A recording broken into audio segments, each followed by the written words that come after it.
Bonsoir tout le monde. Bonsoir mesdames et messieurs. Excusez-moi du dérangement, juste pour 3 minutes rapidement. J'ai un message à faire passer.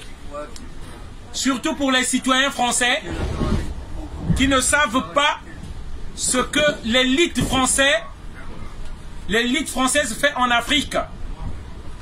On a un message qu'on fait passer de train en train simplement parce que nous n'avons pas de podium, si peut le dire ainsi, ou de place à la télévision pour pouvoir expliquer les réalités qui se passent en Afrique.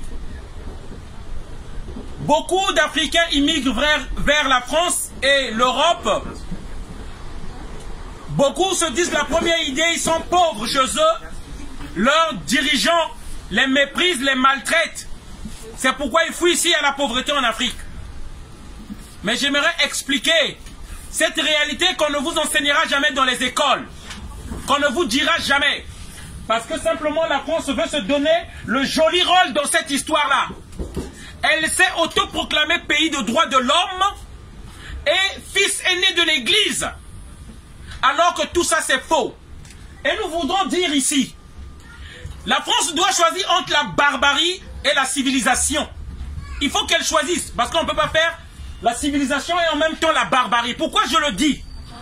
La France a assassiné les présidents et les dirigeants africains qui voulaient se battre pour l'autodétermination de leur pays, pour la souveraineté de leur pays.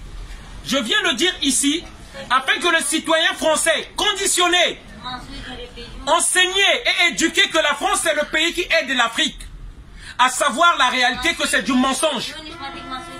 L'Afrique est dominée, l'Afrique est marginalisée, l'Afrique est pillée par la France. Et ça, tout le monde doit le savoir.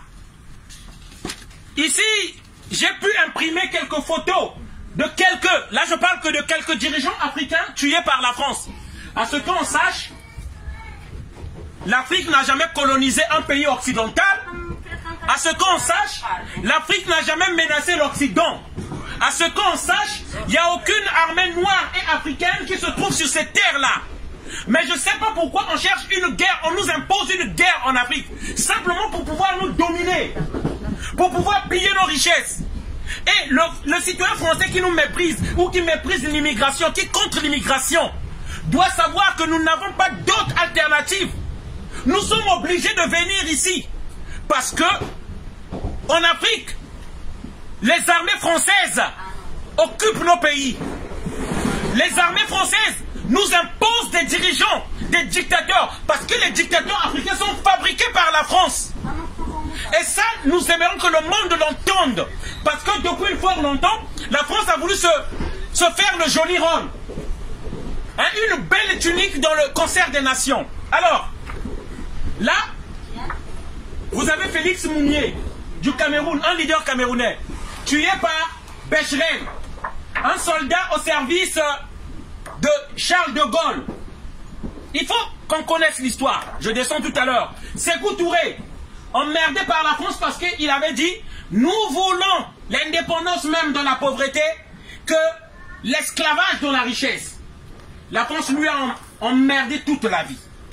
Là, Laurent Gbagbo, parce qu'il n'a pas voulu la domination française aujourd'hui, il se trouve, il est à la CPI, aujourd'hui en résidence surveillée à Bruxelles. Il faut que le monde sache la réalité de ce que nous les Africains nous vivons. Sylvanus Olympie du Togo, tué le 13 janvier 1960 par ordre de Charles de Gaulle, l'héros ici en France. C'est le message que nous allons faire passer de train en train pour que les gens sachent. Les Africains, nous ne venons pas ici parce que c'est un plaisir dans ce froid-là. Nous venons ici parce qu'on est obligés. Et tous les Français doivent le savoir. Et l'histoire doit retenir ça. Et bien sûr, la prospérité doit retenir que la France pille l'Afrique, la France vole l'Afrique. Et le méchant de l'Afrique de l'histoire, c'est la France. Et que tout le monde le sache. Et chaque Africain digne de ce nom, qui respecte ses ancêtres, doit pouvoir le dire. Nous ne sommes pas des mendiants. On est mieux chez nous qu'ici. Voilà.